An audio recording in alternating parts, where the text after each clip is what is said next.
हाँ, आज हम पढ़ रहे हैं चैप्टर रासायनिक अभिक्रियाएं एवं उत्प्रेरक। इसमें सबसे पहले हम पढ़ेंगे परिवर्तन के बारे में।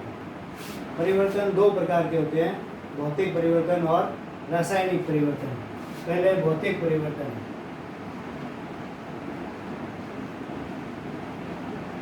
पदार्थों में होने वाला ऐसा परिवर्तन जिसमें पदार्थ की केवल भौतिक अवस्था में परिवर्तन होता है, उसके रासायनिक अवस्था और रासायनिक संगठन में पदार्थ में कोई भी परिवर्तन नहीं होता है, उस प्रकार के परिवर्तन को भौतिक परिवर्तन कहते हैं। इसका उदाहरण है बर्फ का जल में बदलना और जल का जल वाष्प में बदलना। बर्फ को जब गर्म करते हैं तो ये जल में बदल जाता है, जल को जब गर्म करते हैं तो ये वाष्प में बदलता है। अगर वाष्प को ठंडा करेंगे तो ये जल में बदलेगा और जल को ठंडा करने पर ये बर्फ में बदल जाता है। तो इसमें भौतिक परिवर्तन में कोई भी नया पदार्थ प्राप्त नहीं होता है। अगर हम इसके परिवर्तन के कारण को हटा देते हैं तो जो प्रारंभिक पदार्थ है वो वापस प्राप्त हो जाता है। दूसरा परिवर्तन है रासायनिक परिवर्तन।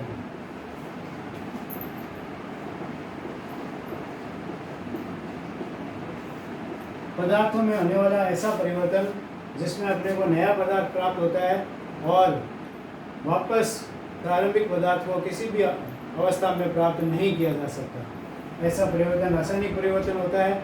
इस परिवर्तन में पदार्थ के रासायनिक संगठन और रासायनिक गुणों में दोनों में परिवर्तन हो जाता है। इसका उदाहरण है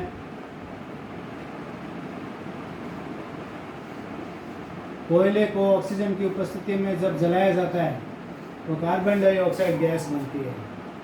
कोयले का कार्बन ऑक्सीजन गैस और इससे जलाने पर कार्बन डाइऑक्साइड गैस बन जाती है।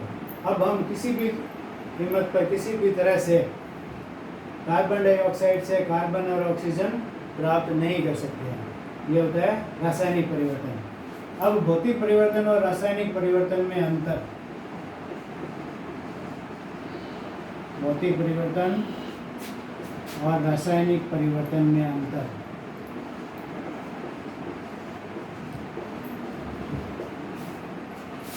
पहला अंतर है कि भौतिक परिवर्तन में पदार्थ की केवल भौतिक अवस्था में परिवर्तन होता है। भौतिक अवस्था जैसे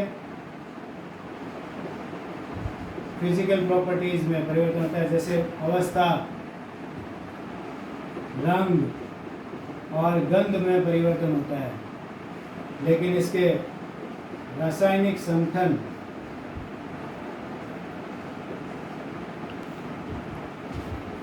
और रासायनिक गुणों में कोई परिवर्तन नहीं होता।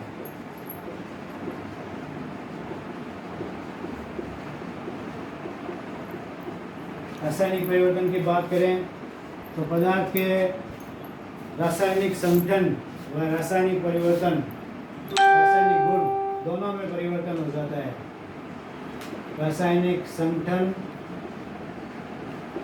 व रासायनिक गुणों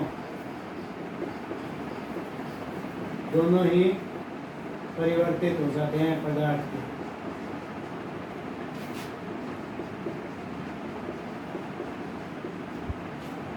दूसरा है नया पदार्थ प्राप्त नहीं होता है।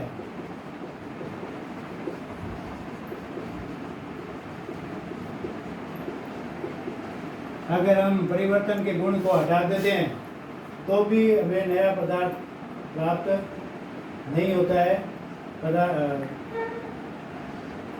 परिवर्तन के कारण को हटा देने पर वापस वही पदार्थ प्राप्त हो जाता है।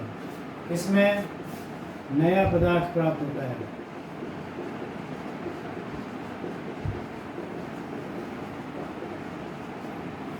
यानी इसमें है वो कि अगर हम परिवर्तन के कारण को हटा दें तो भी हमें वापस पुराना पदार्थ जो है वो किसी भी अवस्था में प्राप्त नहीं होता है। इसके उदाहरण हैं एक तो वही वाला है, बर्फ़ से जल, जल से वाष्प और वापस वाष्प से जल और जल से बर्फ़। दूसरा है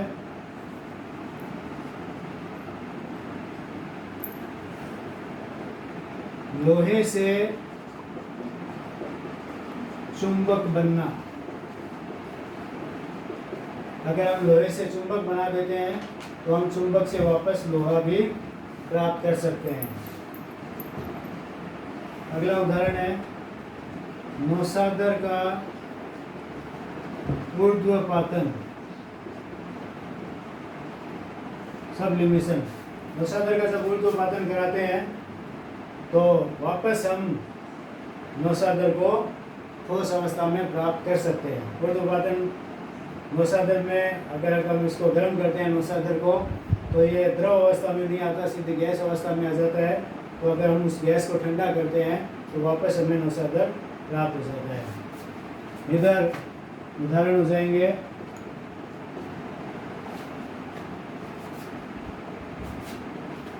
एक तो यही है, कोयले को ऑक्सीजन की उपस्थिति में जलाने पर कार्बन डाइऑक्साइड प्राप्त होता है।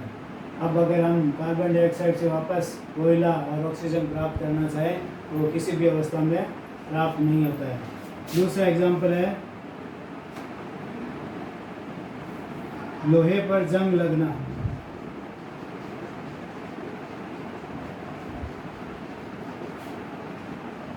लोहे पर यदि जंग लग जाती है, रस्ट लग जाती है, तो वो जंग कभी भी वापस हटती नहीं है और लोहा वैसे प्राप्त उसी अवस्था में प्राप्त नहीं होता है। अगला है भोजन का खराब हो जाना, दूषित हो जाना। भोजन एक बार खराब हो जाता है, दूषित हो जाता है, तो स्वच्छ भोजन अपने को, शुद्ध भोजन वापस किसी भी अवस्था में प्राप्त नहीं होता है। अगला है दूध से दही बनना। दूध से अगर दही बन जाता है तो दही से वापस दूध किसी भी अवस्था में, किसी भी कीमत पर, किसी भी तरीके से नहीं बन सकता है। तो ये होते हैं रासायनिक परिवर्तन। अब भौतिक परिवर्तन और रासायनिक परिवर्तन के लक्षण या गुण जैसे यहाँ लिखे हुए हैं। भौतिक परिवर्तन के जो गुण है वो यही है कि भौतिक परिवर्तन में पदार्थ की अवस्था, रंग, गंध में परिवर्तन होता है। उसके रासायनिक संगठन और रासायनिक गुणों में पदार्थ के कोई भी परिवर्तन नहीं होता है। दूसरा गुण हो जाएगा नया पदार्थ प्राप्त नहीं होता है, यानी वापस वही पदार्थ अपने को प्राप्त होता रहता है भौतिक परिवर्तन में। तीसरा गुण हो जाएगा यह परिवर्तन अस्थायी होता है,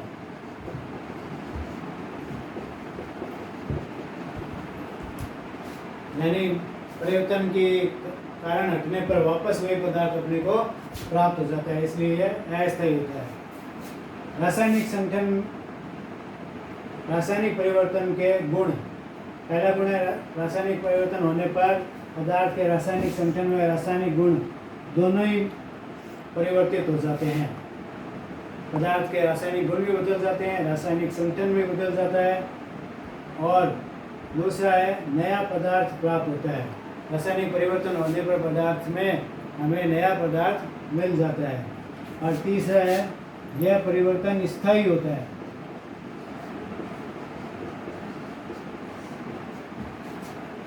यानी एक बार अगर परिवर्तन हो गया तो दूसरा पदार्थ अपने को मिल जाएगा और वापस वही पदार्थ प्राप्त नहीं होता है।